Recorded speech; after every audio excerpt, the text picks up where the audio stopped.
مع تصريح. اليمن ضروري الأجنبي يأخذ تصريح من أنت كيف كنت تفعل؟ كنت أربط هذا الشاب؟ ألبس يمني. أنا لبست يمني يوميا. أو أقول لك أصحابي في اليمن يعني بسروني في البنطلونز بس يوم واحد في السنة عندما أسافر بس على صورتك هذه صورة. يا سلام. يوميا حتى اليلاق طلع هذا عندنا الكاميرا بالله. حتى اليلاق هذا اليلاق والجنبية والصماطة والله شكلك يمني. وحتى اليلاق فصلوا لنا هذولا خاص. أيوة. في داخل عشان الزلط.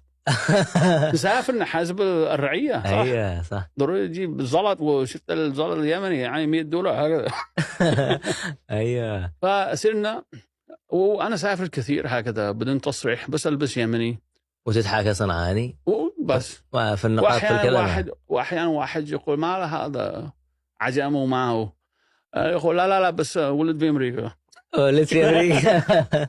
ونخطأ وبس. بس هذاك اليوم صرنا حجة.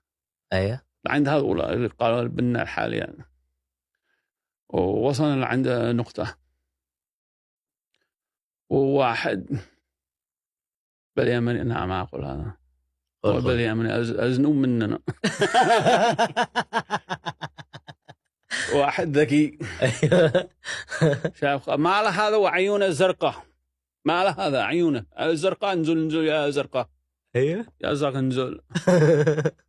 قال ما اشتوا. وانا قد فعلت عودي قاعد صباح عشان بين يمني. من يخزن صباح غير يمنيين. قال ما لكم انتو ما بتدور مني قتلهم. قال من اي ناس؟ انا من البونية. قلت له من البونية.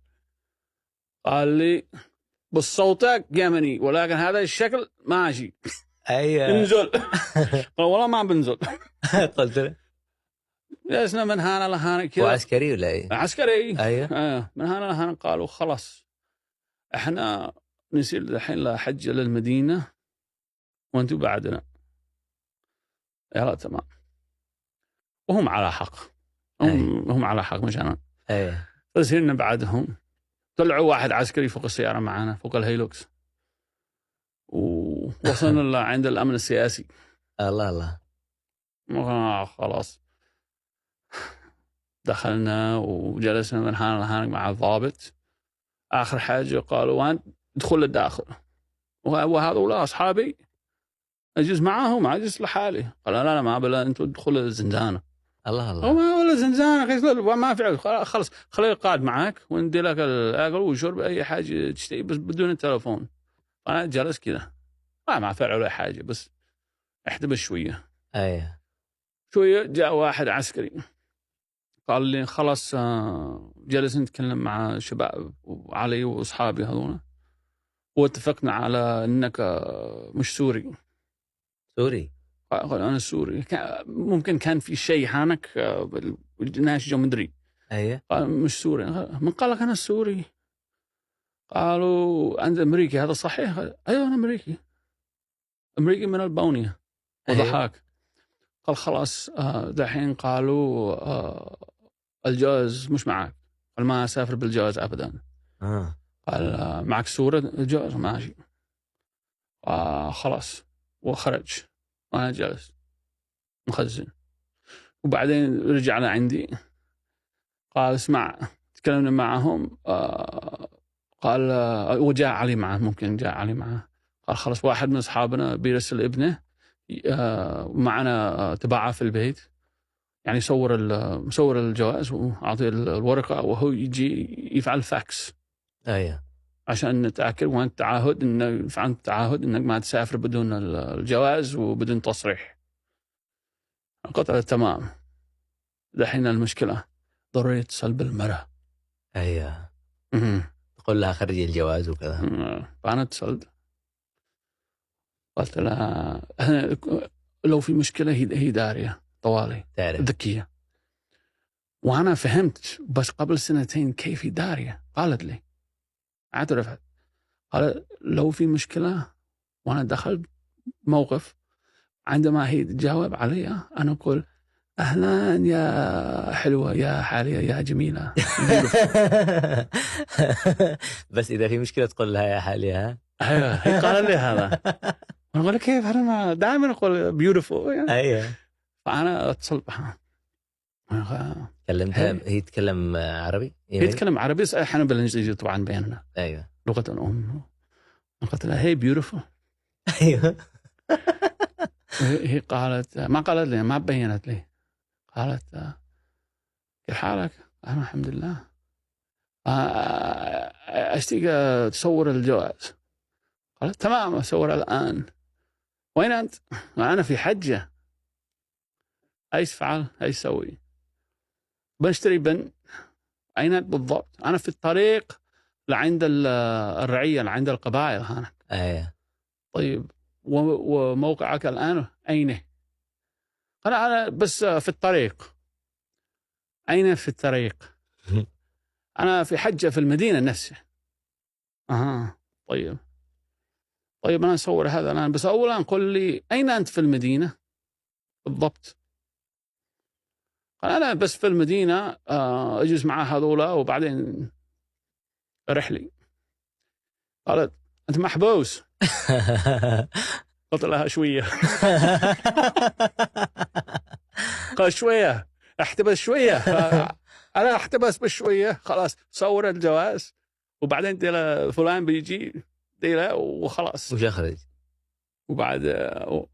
وبعد علي اتصل بهم قال احنا حاولنا نرسل الفاكس بس ما وصل.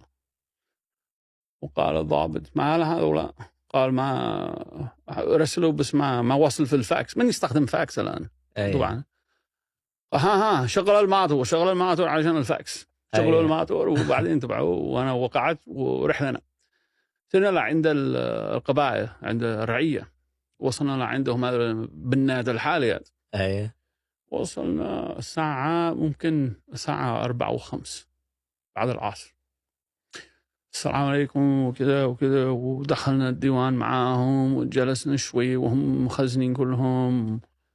وقالوا ما أنتم إحنا عزمناكم على الغداء والقاد وعلي جالس شوية قال والله العظيم حاولنا نجي لعندكم بس حصلنا واحد في الطريق في حجة في المدينة نفسها ضيفونا بالصميل.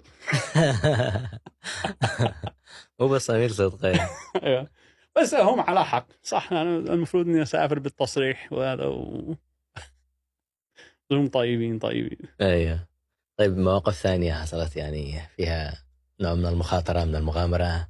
أنا سمعت عنك إنك مغامر. في أشياء كثيرة. مرة نزلنا لتعز لبني حماد. أيوة. سمعت عن من بني حماد أيوة. مشهور. نعم. قلنا خلاص ننزل لهناك. وواحد صاحبنا قال خلاص يجلس معنا نزلنا ما شاء الله بيت تقدر تشوف المدينة كامل لتحت. والطريق لبني حماد من الجهة الثانية حق المدينة. وطبعا تعز جميل جدا على الجبل هكذا وتشوف من فوق تشوف لها تحت. بس كان في مشاكل في هذه الأيام يعني المشاكل بين الدولة والشراعبة. الشراعبة هذولا حق مشاكل. ما لي دخل أنا امزح لا امزح. أيوة. فصرنا يوم الجمعة خرجنا من تعز وعند النقطة العسكري قال لنا انتبهوا بيكون حامي بعد الغداء. تمام. وصرنا دور النبهان واخذنا عينة وبعدين رجعنا. ورجعنا على نفس الخط. وصح مدينة تعز حالية والمناظر ما شاء الله. ولكن لو في رصاص لو في صواريخ معك من تحت من فوق لتحت ومن تحت لفوق وأي حاجة بين هذا أو به. فهمت. وإحنا بين الاثنين. وبعده إحنا فوق هايلوكس. أيوة. دبل يعني قديم يشبه إيش السيارات حق القبائل حق الشراعبة وغيره. أيوة. وإحنا فوق السيارة واحنا ما ندري كم الشخص فوق الهليكوبتر، احنا اقل شيء 5 مننا، ودخلنا وبعدين كان حامية، الدنيا حامية.